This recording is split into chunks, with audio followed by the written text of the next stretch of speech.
रूस और यूक्रेन के बीच जंग अब दूसरे महीने में दाखिल हो चुकी है। हर तरफ तबाही का मंजर है। रूस की सेना लगातार रिहायशी इलाकों को निशाना बना रही है, जिससे मारियोपोल शहर में सबसे ज्यादा तबाही मची। ये शहर 90% खंडहर में तब्दील हो गया है। एक तरफ युद्ध जारी है तो दूसरी तरफ सुलह की कोशिशें भी की जा रही हैं। एक बार आज फिर रूस और यूक्रेन के प्रतिनिधि बातचीत के लिए आमने सामने बैठकर युद्ध को थामने का रास्ता खोजेंगे।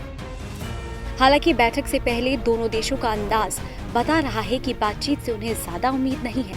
रूस का प्रतिनिधिमंडल यूक्रेन के साथ शांति वार्ता के लिए तुर्की के सबसे बड़े शहर इस्तांबुल पहुंच चुका है। तुर्की मीडिया के मुताबिक दोनों देशों के बीच वार्ता मंगलवार को होने की उम्मीद है। एर्दोगन ने इस पर कहा, तुर्की इस प्रक्रिया के दौरान हर संभव तरीके से योगदान देना जारी रखेगा।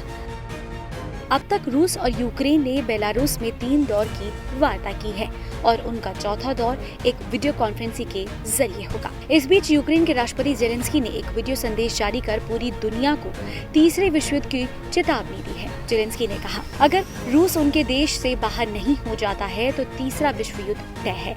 उन्होंने कहा कि मैं समझता हूं कि रूस को यूक्रेनी इलाके से पूरी तरह से मजबूर करना असंभव है।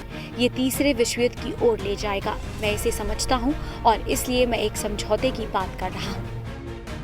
दूसरी ओर रूस और यूक्रेन के जारी जंग के बीच यूनाइटेड नेशन भारत की ओर उम्मीद भरी निगाहों से देख रहा है। यूनाइटेड नेशन के मुताबिक इस जंग को खत्म कराने में भारतीय प्रधानमंत्री नरेंद्र मोदी काफी अहम भूमिका निभा सकते हैं। संयुक्त राष्ट्र के महासचिव एंटोनियो गुतेरेस ने कहा है कि वो युद्ध समाप्त करने की दिशा में मध्यस्थता के प्रयासों को लेकर भारत के साथ कई देशों के संपर्क में है। गौरतलब है कि भारत इस मामले पर अब तक बहुत सधा हुआ स्टैंड लेता आया है। इसकी वजह है रूस के साथ उसके पुराने संबंध। भारत सरकार ने इस मामले को लेकर संयुक्त राष्ट्र में हुई वोटिंग में भी भाग नहीं लिया था।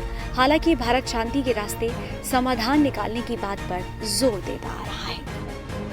I news report.